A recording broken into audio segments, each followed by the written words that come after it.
Thanks to some world class journalism, we now know the first several games of the NFL season as it has been leaked online, as well as the first college football week, week one. We will be talking about some of the games that happened that day.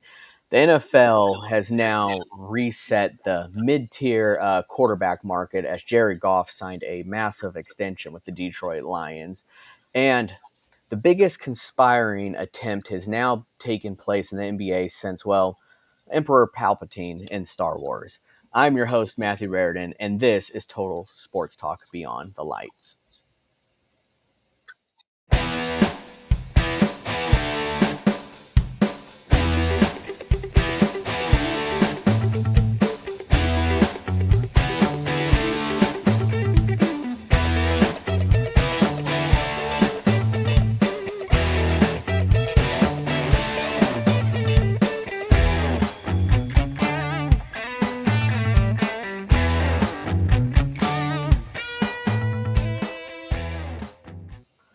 What's going on, everyone, and welcome to another episode of Total Sports Talk Beyond the Lights. I'm your host, Matthew Raridan, and with me today is none other than my co-host, Ed Smith. Welcome, y'all. And if you notice behind him in his background, you will see Jalen Brunson against the Indiana Pacers the other night. Brick. But the NFL has released a couple of the matchups that will be taking place in week one and week two, where we will have the big reveal coming tomorrow. But they kind of gave you a little teaser of what is to come, especially in this first week. And we still have several months until then, but just like they always do, they like to kind of get you a little excited. We just had the draft, and it seems like it's always forever in between that and the NFL season. So they are, hyping up their schedule release, and we want to talk first about some of these matchups because, well, they are some big matchups, especially coming off of last year. We're seeing a lot of repeats happening here. So I want to start with opening night. This is the first game of the year on Thursday, and it is an AFC Championship rematch between the Kansas City Chiefs and the Baltimore Ravens. Ed, are you all here for it like I am? I have. I'm driving up. I'm parking the car. I'm getting out. I'm getting the family together, and we're stepping up to the door. And this game is opening the door to the NFL season. It is every bit of smell that I want to have come from the restaurant, and I just want to partake in everything that comes after walking in. Yeah, it's like the smell of the fresh cut grass. You go to a baseball game, whatever it is. It's like you smell it, you're just there, and that is I have the same feeling here because these two teams have some shiny new toys. Yes, the Chiefs are the defending Super Bowl champs, but in the draft they picked up Xavier Worthy, who Ed knows all there is about, and the Baltimore Ravens picked up King Henry, Derrick Henry from the Tennessee Titans. So I'm sure they're eager to, show off these nice shiny toys on their offense, but I just hope it's better than the AFC Championship game. It just seemed like it lacked a little bit in that game because we were so hyped about it. But this is week one. It's going to be a long NFL season, but week one it can't get any better than the Kansas City Chiefs and the Baltimore Ravens, a rematch of the AFC Championship game. But well, there are some other several games that are going to be just as good to watch, and that is the Green Bay Packers and the Philadelphia Eagles. And this is not going to take place in North America. This is going to be taking place in Brazil. The Eagles are the home team, but it doesn't really count. So it will be taking place in Brazil, and this is going to be a great game as well. I mean, Jordan Love for the Green Bay Packers. They got some key additions on the defense this last free agency, and the Eagles, well, it seemed like they were signing almost everyone and re-signing everyone. It's like they have unlimited money to spend, but that's just how I feel. So this will also be a great game. Ed, I mean, quickly, can you break down what we are expected to see maybe from the Packers? We're going to see the continued maturation of a wide receiver core that is explosive to in no small terms between uh, Christian Watson, Romeo Dobbs, uh, and just the slew of other pass catchers that Jordan Love has gotten a chemistry with at this point, they're just ready to go. And it's going to be a offense that hasn't leaned that had leaned on Aaron Jones so much last year to play off of that. He's not there anymore. He decided to go be skull, chew some skull or something uh, over in Minnesota. So this is Jordan Love's show. This is not, oh, well, it's Jordan Love, but it's really Aaron Jones's offense, and Jordan Love is supplementing off that. No, this is Jordan Love's offense.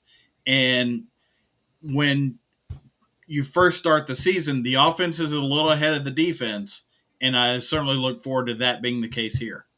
Yeah, it's going to be the first time that Packers offense is going to be without a guy named Aaron. For several years, it's been Very several long years. time. So, but yeah, I'm interested to see just how the Jordan Love show really plays out, because if it's anything similar to how we saw last year, Packers have themselves a bright future. But speaking about teams that don't really have a bright future right now, that is the Dallas Cowboys with the uncertainty there, and the Cleveland Browns, where they don't even know who's at quarterback. The reason this game is big in week one, because, well, this is going to be the debut of Tom Brady in the broadcast booth for Fox. So I don't know if he'll even be able to make it after that roast I saw on Netflix. He's still frying like a pig. So it's going to be interesting to see how Tom Brady does in the booth. I know he is a professional. He's the GOAT. But how's he going to be when it comes to being in the booth? So, Ed, I mean, you think Tom Brady's going to be a natural? He's got the face for camera. Uh, how he can translate what's happening on the field to an audience, that's where I have the question. And that's always the question when you're talking about players that have just come out of the league. Can they take that terminology that they have from being on the field and translate it to your average Joe Schmo on the couch, you know, drinking Dr. Pepper and eating corn chips? That's Yeah. yeah, that's the question mark that we have here. Right now, I don't know if Tom Brady's been able to get his middle fingers back in from the roast, because he flew those things as high as he possibly could. How he then gets chemistry with his booth partner, which I haven't seen who that's going to be yet. Is it So Kevin Burkhardt? Or I'm not sure. I'll have to see who is. actually, that sounds right. Okay. How he can get chemistry with Burkhardt uh, right off the bat, right off the get go, that's going to be a question, because that kind of takes time. And is it going to be disconjointed?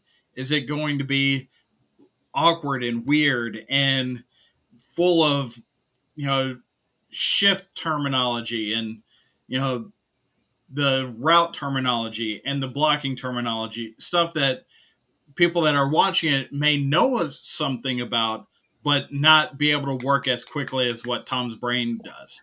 Yeah, that's something that obviously a lot of audiences had to adjust to when Tony Romo took over, because he kind of really jumped into it, talking more on the field terminology versus in the booth. But it worked out perfect, because Jim Nance and him are a great combo, because Jim Nance would then have him explain it live on air as well. It helped him slow it down, and we've been spoiled with former coaches, former players. I mean, Mhm. John Madden and John Gruden, former coaches in the booth, and they dominated. And John Gruden would always break it down really great, but you would also be speaking gibberish to people who don't know lingo in the NFL. But Tom Brady, I'm interested to see how he does when it comes to that, because we're not used to hearing him talk like that. So hearing him talk more in the booth, based on what's happening on the field, is going to be very, very interesting. So I'm looking forward to that. Another week one matchup to end it all is the New York Jets and the San Francisco 49ers. Monday Night Football. I mean, is I there think going to we've be some seen this show deja? before. Yeah, I'm having some weird deja vu here. If I remember correctly, there was an Achilles that really gave out last year. But uh, Aaron Rodgers, this is debut for the Jets 2.0. Let's hope it's better than the first one. I mean, he's going to have Nick Bosa going after him all night. He better have that Achilles taped up big time. Oh yeah, and I I feel like this is the start of the, can we say, Aaron Rodgers farewell tour? Is it too early to say that? I mean, we've Yeah. I really think that the schedule makers wanted to have him start in his beloved North California home to start the season, expecting that to be the case, or a passing of the guard, if you will, from Aaron Jones to Brock Purdy, as out with the old, in with the new quarterbacks. Yeah, they very well could have done that. Sneaky, sneaky, somewhat. But yeah, this could very well be the farewell tour to Aaron Rodgers. It is, if I remember correctly, his final year. He only signed a 2-year deal with New York. So first year he was injured. Second year, this is it. So can the Jets do it? They've got a long road ahead of them, especially with the recovery he had from Achilles. That isn't something that gets better overnight. Moving on to week two, it's kind of crazy how this worked out because the Chiefs are having rematches of the last 2-year AFC championship games. Week one, they had it against the Ravens, and now week two against the Cincinnati Bengals. And the Bengals are probably the only team in the NFL that plays the Chiefs the best. This is a matchup that it's a 5-star matchup every time they play. Joey B sounds like he's back to being healthy on the recovery. So to have a healthy Joe Burrow against a healthy Patrick Mahomes that's top tier matchup right there. And they usually play late in the year in the regular season. They have the last couple years, and they usually meet in the playoffs. So we're seeing them in week two this year, and I expect this to be a great matchup. It really is, and it almost makes me wonder. Well, week one against the Ravens, week two against the Bengals. What's their record going to be like after 2 games?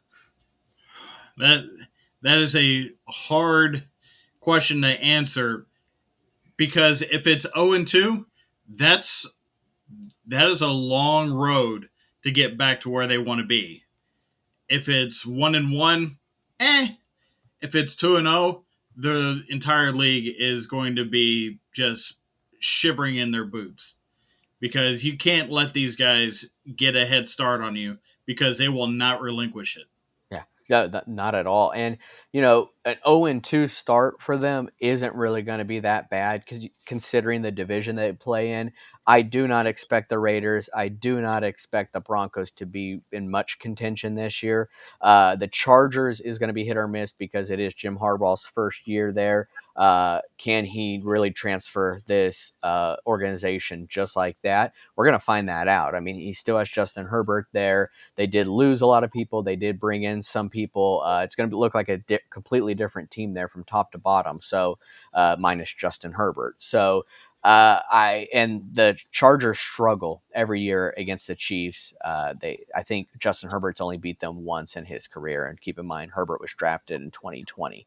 So it's going to be very tough for the Chargers to really replicate that. The only thing I would say on that is, Staley was a defensive minded coach, uh, and he was taken behind the woodshed by Andy Reid. Yeah, I mean, if that shows you how great of a defensive-minded coach he was, but at the same time, Andy Reid has done that to many, many coordinators and coaches out there. So don't be fooled by that analogy. But Brandon Staley was just that bad as well. Yeah. And lastly, week two, Thursday night football, we have the Bills and the Dolphins, and this is really gonna be a fun matchup here because the Bills as well are gonna look like a completely different team, losing Stephon Diggs, losing pretty much their entire wide receiver core, and the Dolphins getting healthy Jalen Ramsey back on defense is going to be something to keep an eye out. They will always have Tyreek Hill, and they got the addition of OBJ. OBJ. So um, Dolphins can be very, very scary on offense, especially if you remember last year what they did to the Broncos. Mhm. If this Dolphins team is clicking on offense and defense, I mean, they had a very underrated defense last year, especially with Javon Holland. They can be a very scary team this year. So that is a early match to keep an eye on, especially in the AFC East with the Bills and Dolphins. Yeah, and we'll talk about the Bills wide receiver room here in a couple minutes. But when you take a look at division matchup, this will be a Thursday night game. So after your first week's games, you only get the 4 days before you're in a division matchup this early in the season. And the fact that it's in Miami, that's going to favor the Dolphins because of the humidity and the heat that living in Western New York it just cannot replicate. So I'm curious to see how the Dolphins receivers mesh together now that you've got so much speed and you get the addition of an aging OBJ, but maybe a wiser OBJ. And that's what I think they're hoping they get out of him. Yeah, what's so crazy about this division, this AFC East, is I remember 2 years ago, the Bills and Dolphins played early in the year, and it was in Miami. Josh Allen, Stephon Diggs, they were cramping. They could not keep up with the temperature, the weather, the humidity. Where the Dolphins, they looked like a fresher team because they're used to it. And then it does a polar opposite once they play each other later in the year in Buffalo. Then it's like the Bills, the Dolphins don't know how to play in the cold weather because they're not used to it being down in Miami, where the Bills have the advantage there. So it's just so crazy the polar opposites in weather, and it does play a big factor in those games. And I will say, I do appreciate the fact that both of these teams do still play outdoors because there's really only one division in football that has all outdoor teams. And uh, actually, two. It's the AFC East and the AFC North. North, yep, AFC North, and the coldest places too. It's like, but it'll stop them from having a Super Bowl. It's like, come on, just Yeah. make it happen already. But yeah, the AFC. Well, I mean, the AFC, yeah, the Jets. Theirs is outdoor stadium still Yep. too. Yeah, Because they share with the Giants. yeah, yeah. So that is true. Good point there, Ed. But it wasn't just the NFL that we saw release Week One matchups. It was also college football, and Week One college football is actually sooner than the NFL, and we're already up and at 'em. I mean, college game day has now been announced. It's going to be the Notre Dame and Texas A&M. So College Station game day is going to be there. College Station is going to deliver, and Notre Dame and Texas A&M. You don't. It's a weird matchup. You don't really see this too often. So we're going to be in a treat there, where Notre Dame's going to be almost kind of in a rebuild. They lost their starting quarterback in Sam Hartman, so they're going to have to really establish their identity early on. And that game's going to be at 3 o'clock. Is that correct, Ed? It's in that 2:30 window uh, for ESPN. And the last time Notre Dame came to the state of Texas, uh, was against Shane Buechele at here in Austin. And I don't know if everybody remembers what happened there, but that was another one of those we're back games. And of course, we weren't back at that point. Uh, for the Texas Longhorns. But it's good to see Notre Dame branch out and not just play cupcakes, because they do control they're one of the few teams that control their entire schedule versus being part of a conference. So the fact that they're willing to step into the SEC and play at Texas A&M is kudos to them for doing it.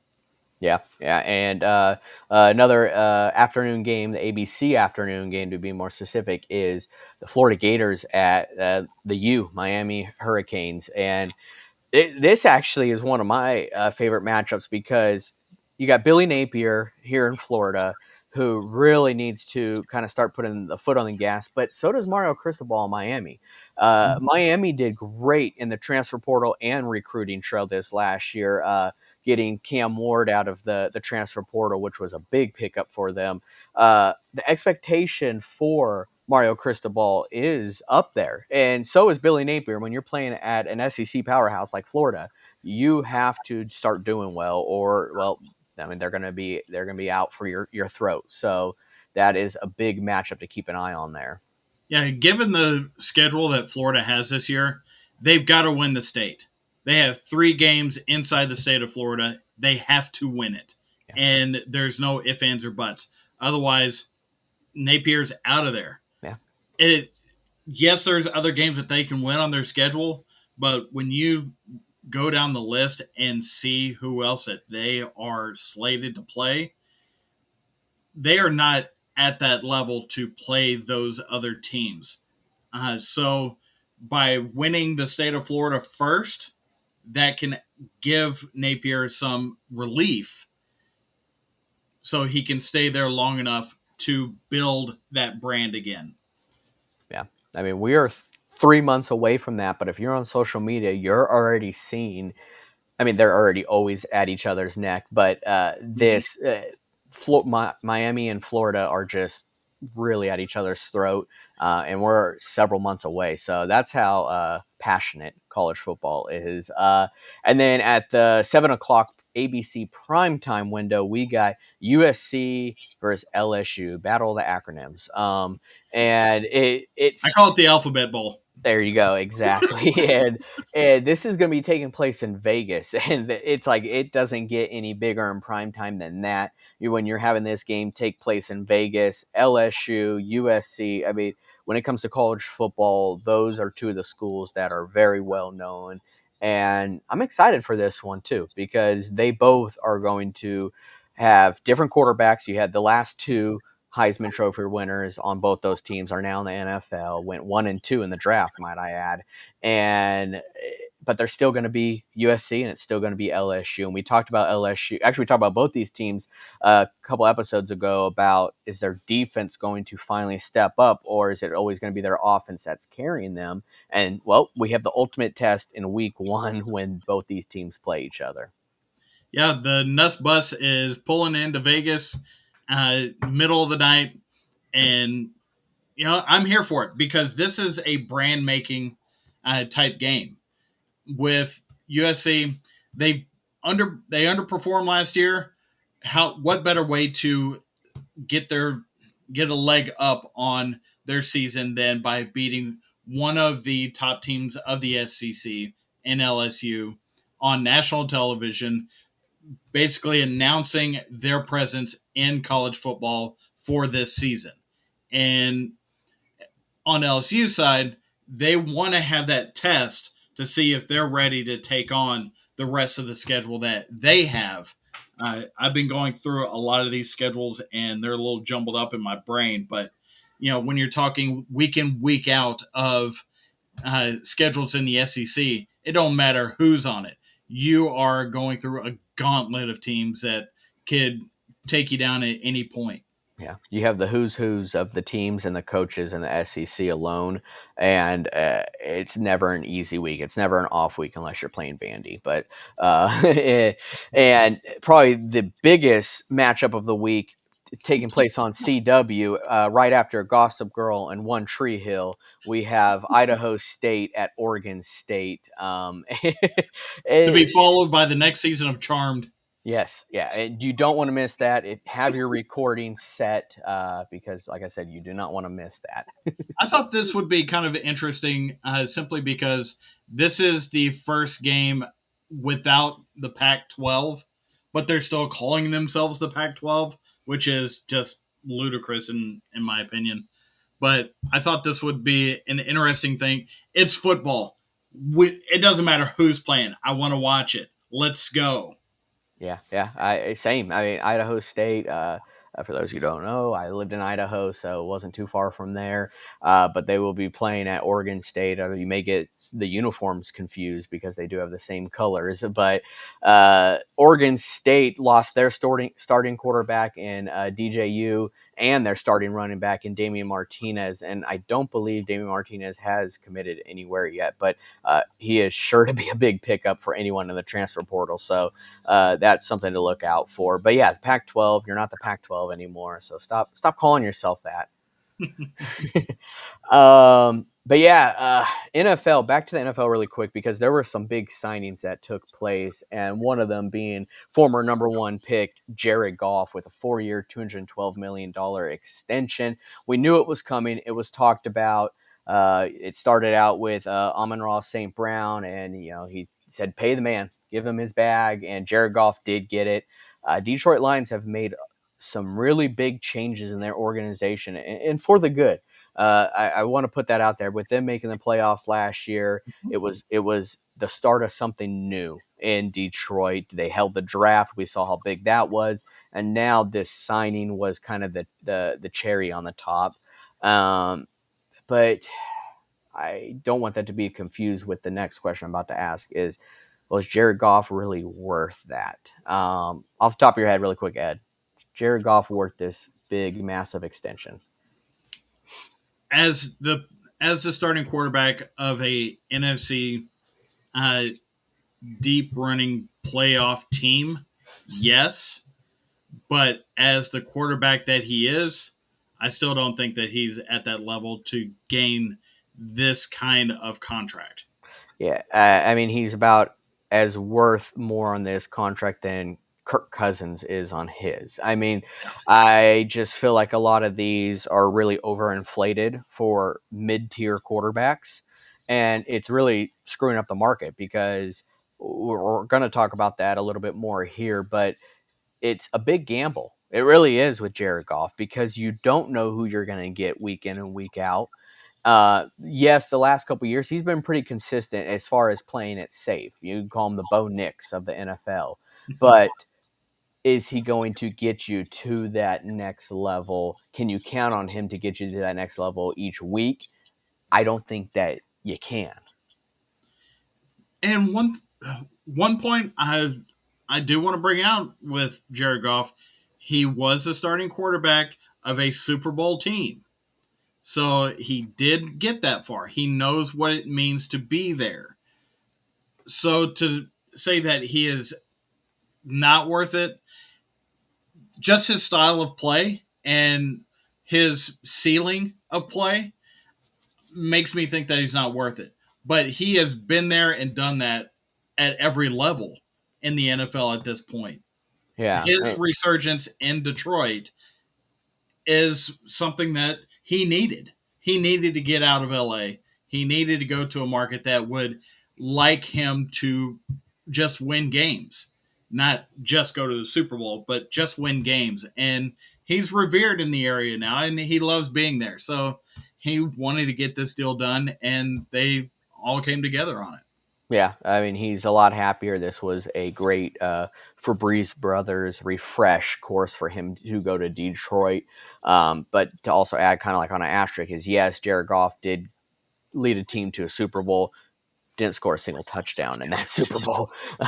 So it was kind of bad, but he still did bring them there. And he did play the Patriots. I mean, the Patriots are a tough team to face when it comes to late in the postseason, just similar to how Kansas City is now. So Uh-huh. we did see it change there. But who the heck is his backup? That's my question. Who's the backup in Detroit right now?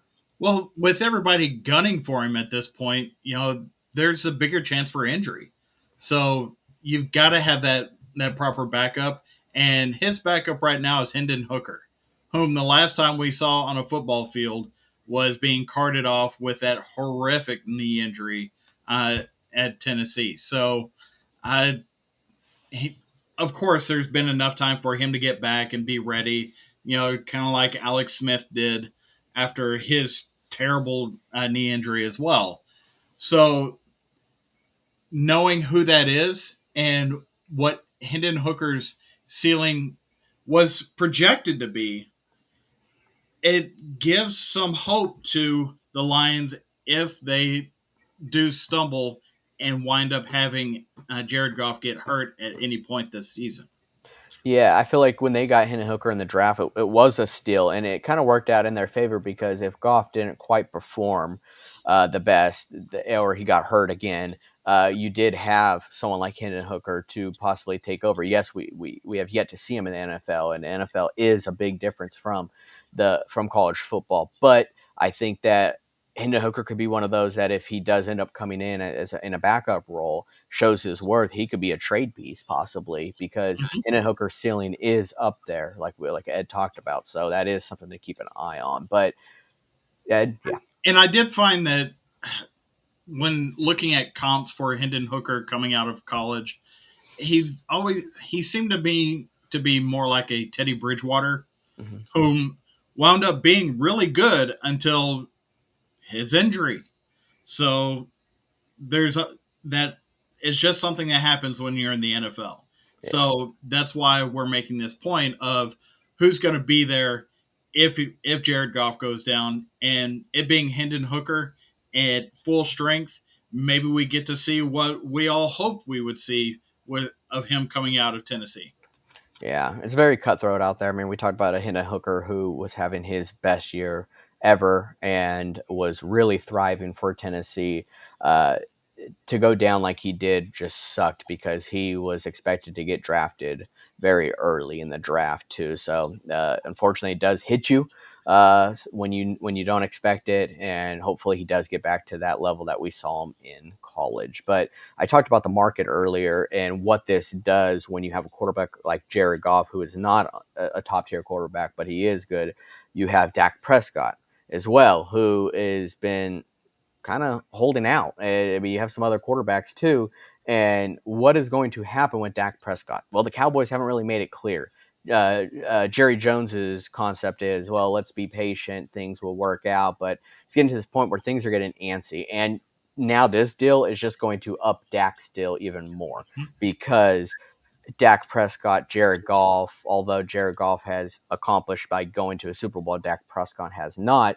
Uh, Dak Prescott may have a little bit more worth than Jared Goff. And now that Jared Goff got this type of extension, well, Dak Prescott's going to be demanding more now. So you just waited, and now that asking price is higher. Would you Yep. agree? Yep. And Dak Prescott, he's more high profile, but any quarterback for the Cowboys is going to be more high profile than a quarterback in Detroit. So that's that's just how it's always been.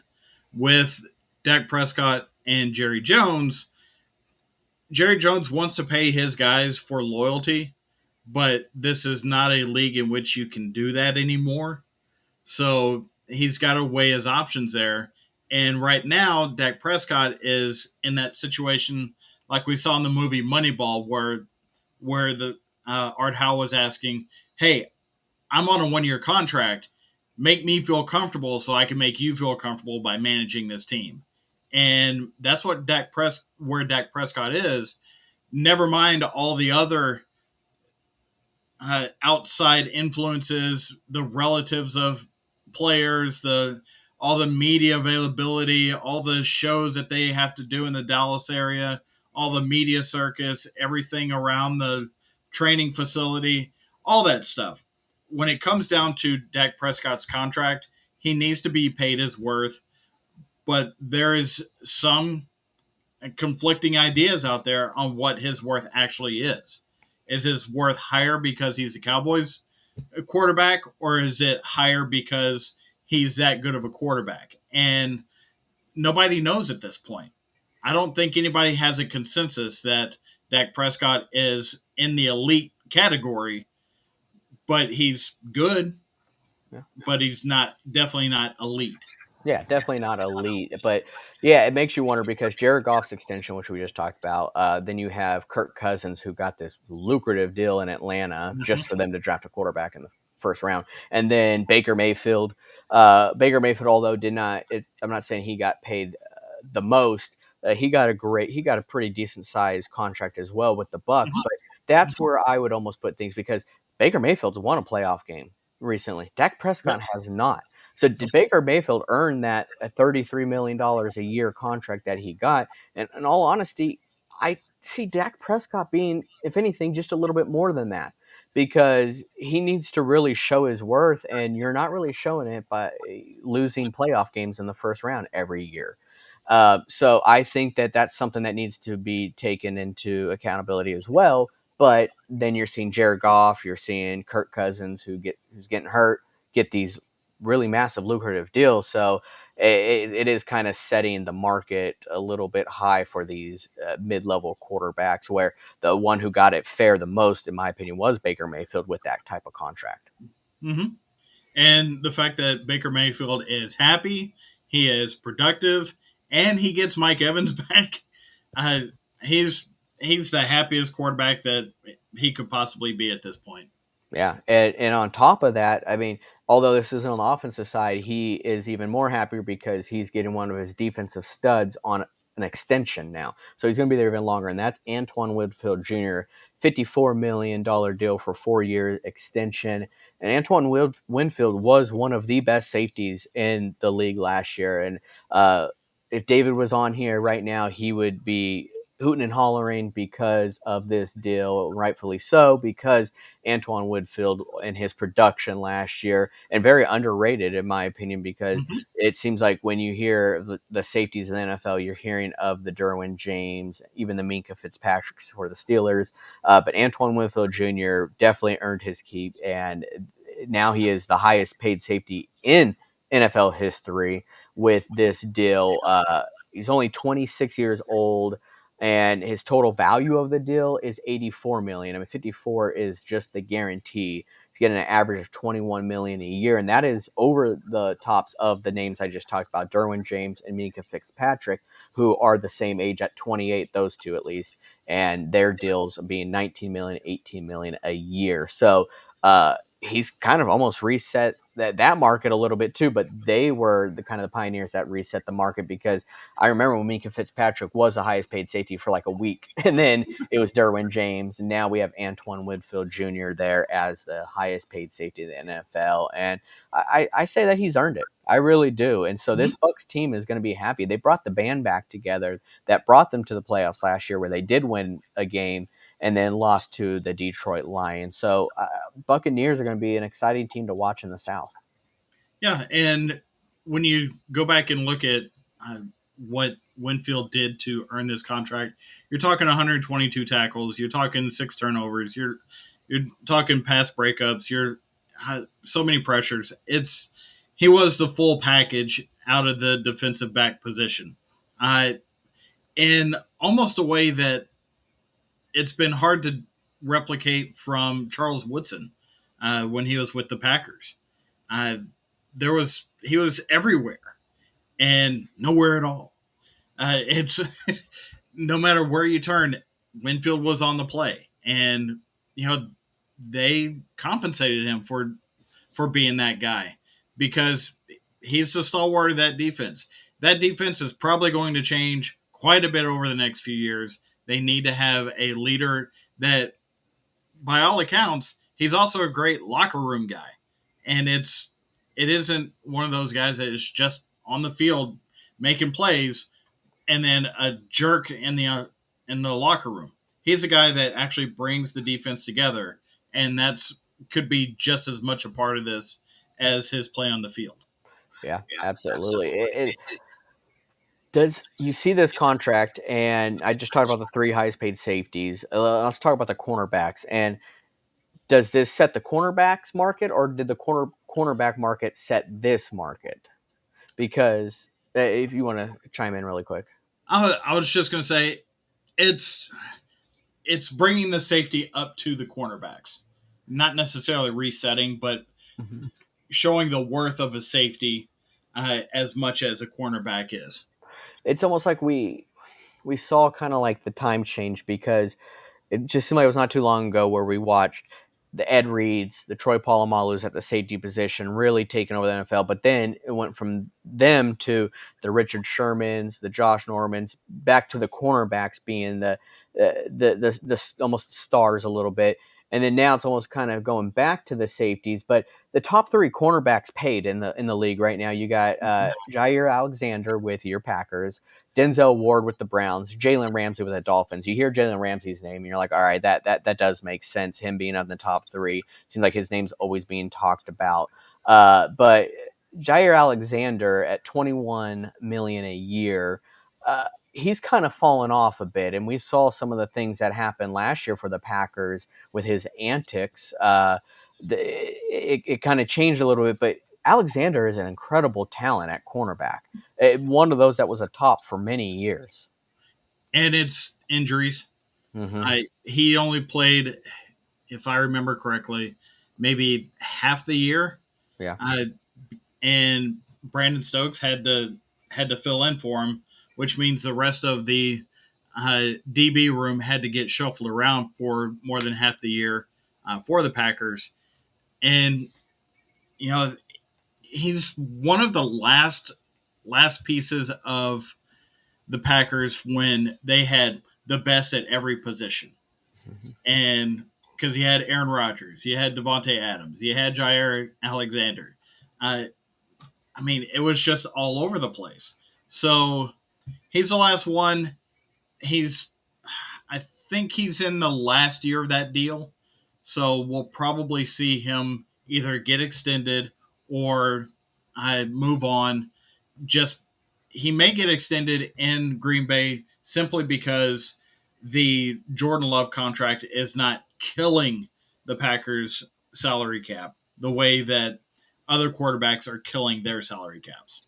Yeah, no, I agreed there. And this isn't a dig at the next player, but when I just named off that top three list, did you expect to hear Denzel Ward at number two? And that's one of the shocking ones to me because, like I said, this is not a dig at him, but he is not a top three cornerback in the NFL, in my opinion.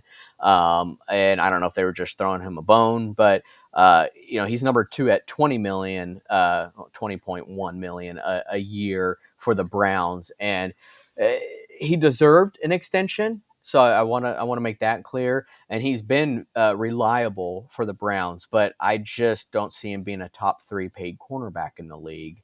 Unlike the likes of Alexander and Ramsey being at three at 20 million a year. I mean, do you agree with that, Ed?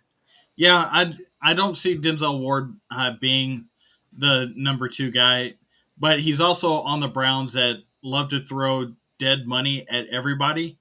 Yeah. Uh, Yeah. uh, let's hamstring a franchise off of three players and basically put them around a bunch of scrubs and then go, why are we not winning? Yeah. Well, we've got these three great players, Myles Garrett, Deshaun Watson, and Denzel Ward, who is the benefit of Myles Garrett being on the defensive line because he doesn't have to cover very long before Garrett is in the backfield and in the quarterback's face. He's not having to trail a wide receiver for 5, 6, 7 seconds across the field because the play's over by then. Yeah, no, I agree there, and that's why it was kind of shocking to have him on this list. But however they're going to spend their money is how they're going to spend their money. It is kind of really how it is. Jalen Ramsey, who was injured as well, pretty much the whole year last year, will be making his debut with the Dolphins this upcoming season. So I really want to see how that's going to work out there because Jalen Ramsey, OBJ, Tyreek Hill. I mean, this is almost like the Hollywood, but in Miami. Yeah, they have definitely did one of those open the window real quick and then it's going to shut real quick. Yeah, absolutely. And we saw a change of scenery with wide receiver.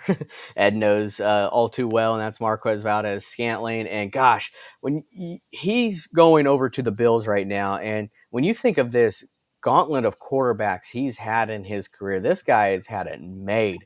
Going from Aaron Rodgers with Green Bay to Mahomes in Kansas City and winning a Super Bowl there to Josh Allen. I mean, wow, it must be nice. He holds out for the best places. That's it's Shangri La for that guy, and he is definitely a wide receiver that if you hit him square in the hands, he can't catch a cold. But if it's something that is the most improbable piece of concentration that he that no other wide receiver could possibly do, he's going to catch it every time.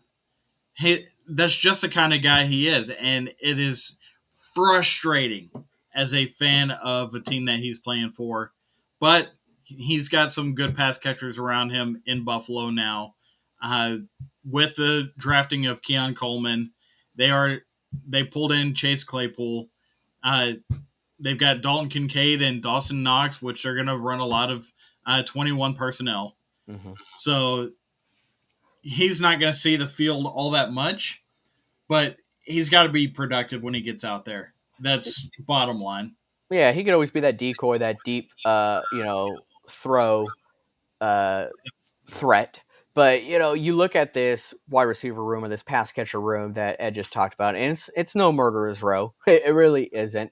But Josh Allen's that type of quarterback where it does not have to be. And uh, look at these Super Bowls that Tom Brady won, and I'm not comparing Josh Allen to the GOAT, okay? But Tom Brady won it with the likes of Julian Edelman, Amendola, but Troy he, Brown is yes, and he didn't have the one star receiver he had with Randy Moss didn't win a Super Bowl that year, although they were undefeated up until that Super Bowl. But you see quarterbacks like Tom Brady and you see quarterbacks like Peyton Manning. Peyton Manning made Dallas Clark famous. Peyton Manning made Austin Collie famous. He had another wide receiver there too. I'm drawing a blank. Stokely. Yeah, Stokely. And you work with what you have and you find the greatness out of these players that they didn't even know they had it in them. And Josh Allen's going to do just that, especially with Dalton Kincaid and Dawson Knox. Those essentially are going to be pretty much his 1-2s. And Keon Coleman being a rookie, that's why he's not going to be necessarily that 1-2 immediately. But Keon Coleman is an incredible talent. So it may not look like murderer's row to you, but it doesn't have to. Josh Allen is great at using with what he has, and let's not forget his legs. Josh Allen can run the ball. So I don't think that Buffalo Bills are going to be hurting that much on offense. And with the advent of the RPO game turning into a triple option system, everything's going to run through Josh Allen anyway, whether it's dump off passes, whether it's handing the ball off, whether it's running, or just hitting that famous tight end 5 yard out route. That's as long as those two tight ends can run a seam and run a 5 to 8 yard out, they're good. That's that's really all he's going to need, given the way that offense runs. Yeah, yeah, absolutely. And speaking of offenses, man, the Indiana Pacers right now in the NBA playoffs.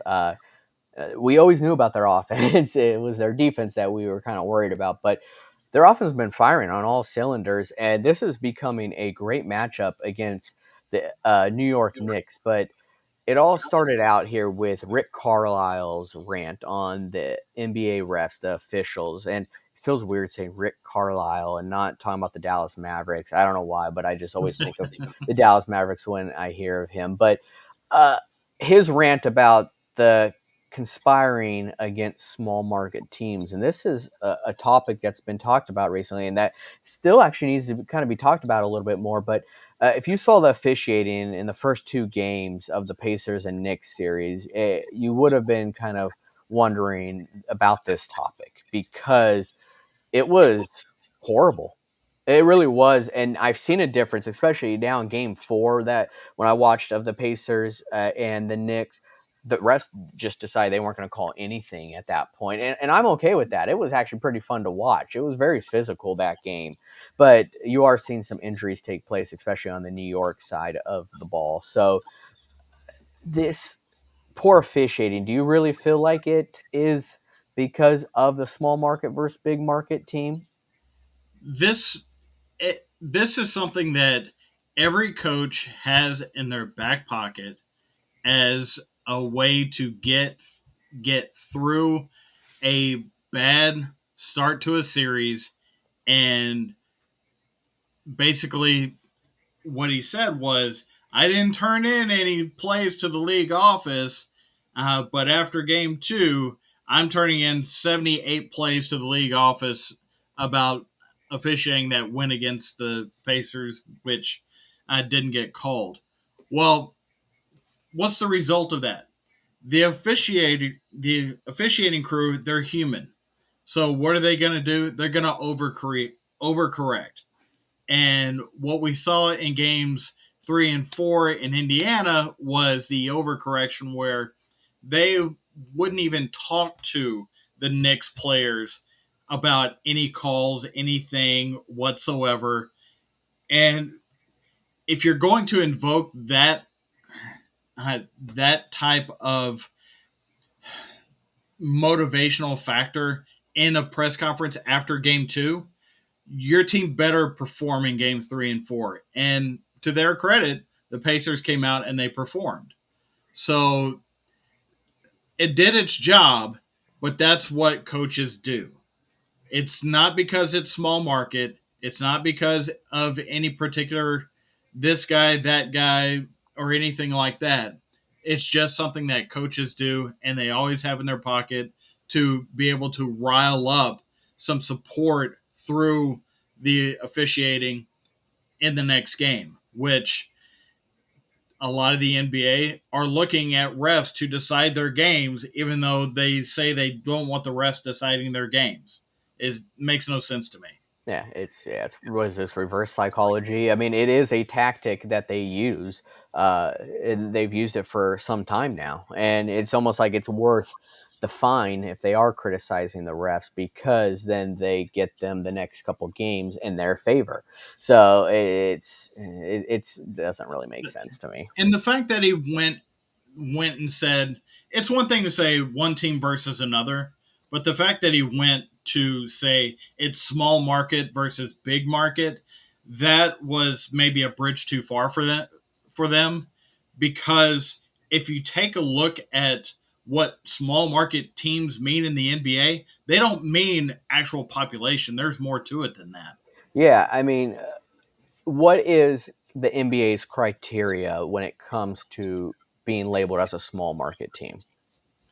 I, from what I've seen, it is more about their significance in the NBA history, more so than the population that they hold. Because if you take a look at a team like Houston, that is the fourth largest market in this country. They are considered a small market team because they have no history and they have very little significance in NBA history. They have the one championship that they had against the Knicks, coincidentally enough. Uh, so the criteria for the small market teams in the NBA, I guess, is more how how much of the resources are given to those teams that have made them significant in the NBA pantheon versus some other teams.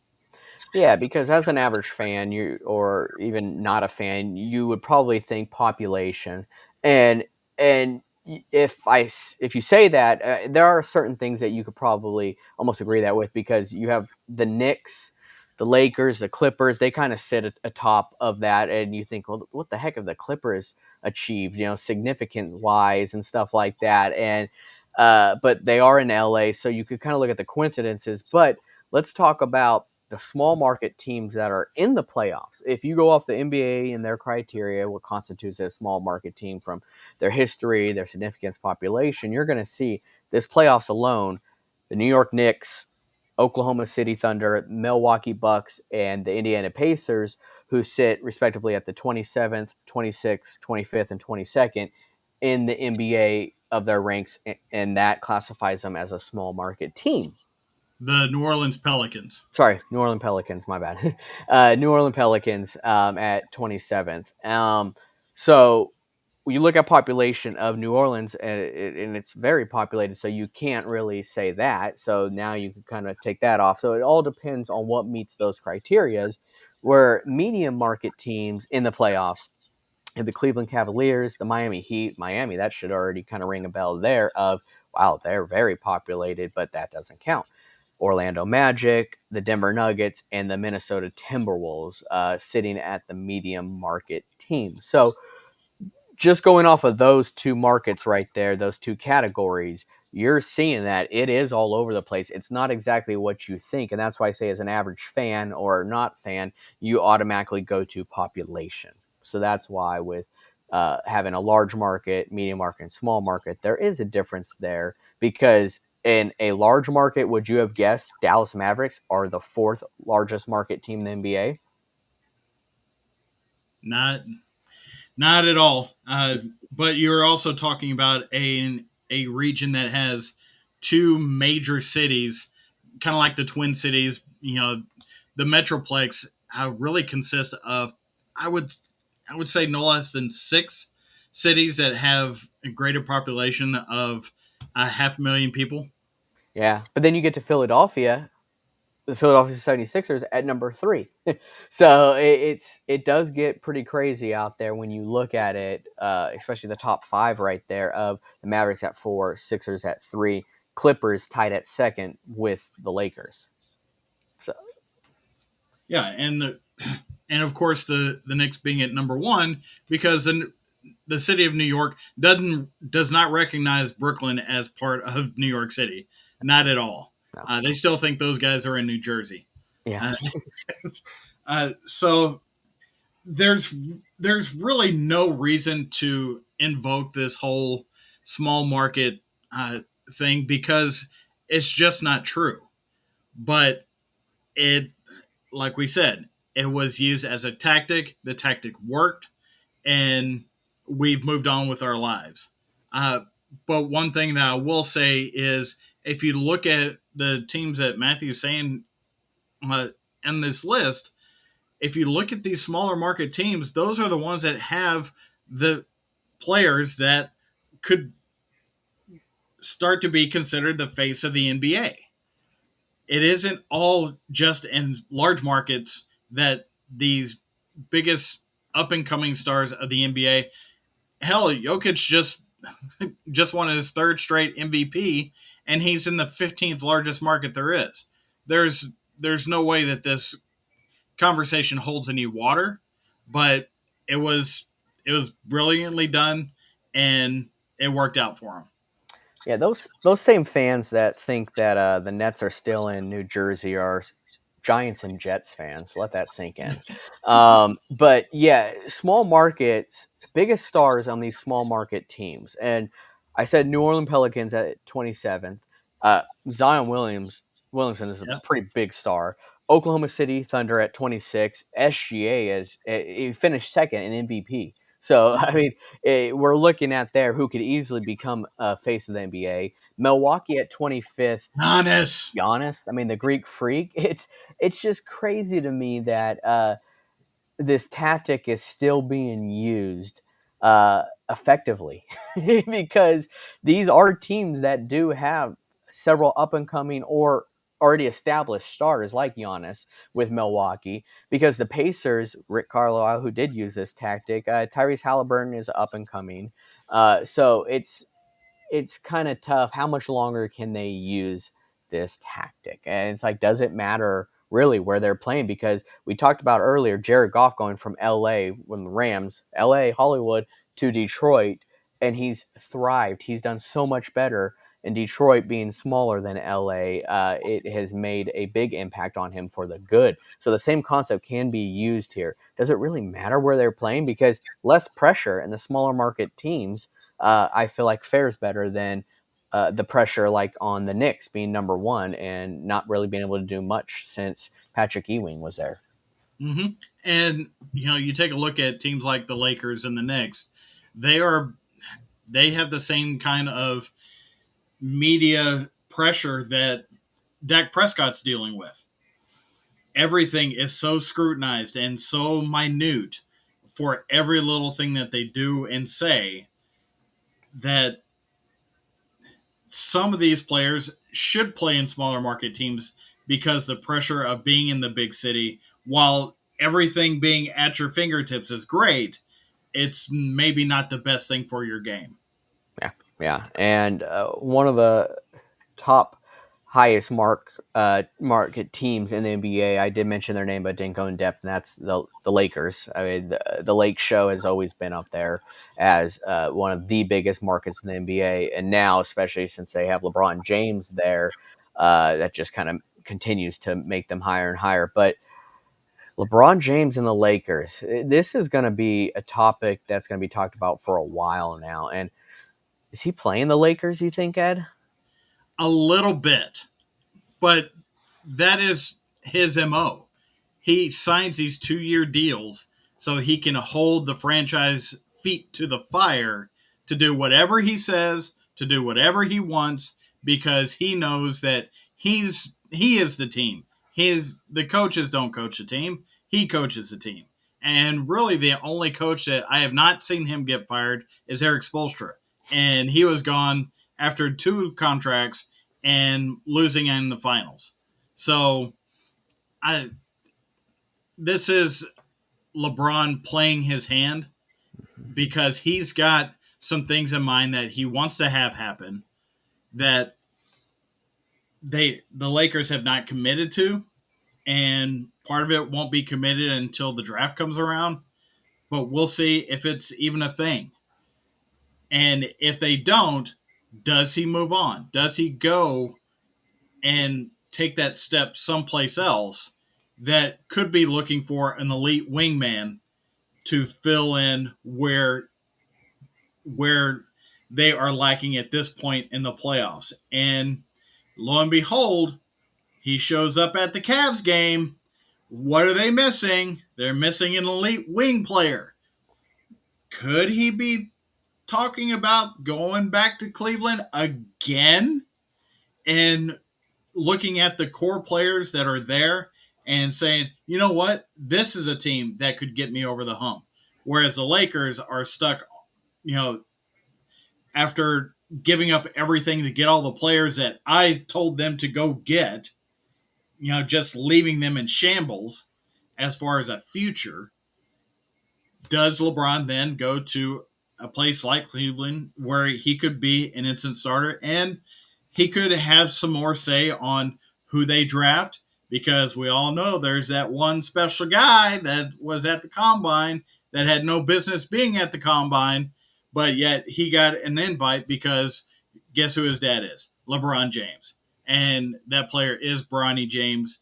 And the rampant rumor mill that's out there is that LeBron wants to play with his son, which would be the first time it ever happened in the NBA before LeBron retires.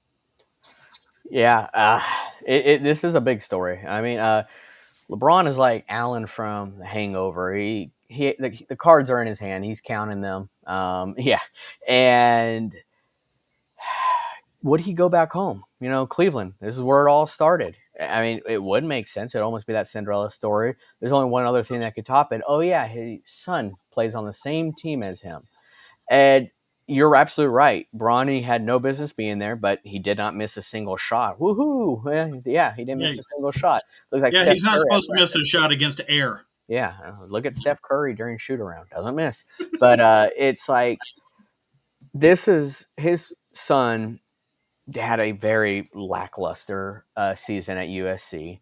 He is LeBron James' son, after all, so hence why he made it to USC and why he's at the draft combine. But the NBA draft is a very small draft; it's only 2 rounds.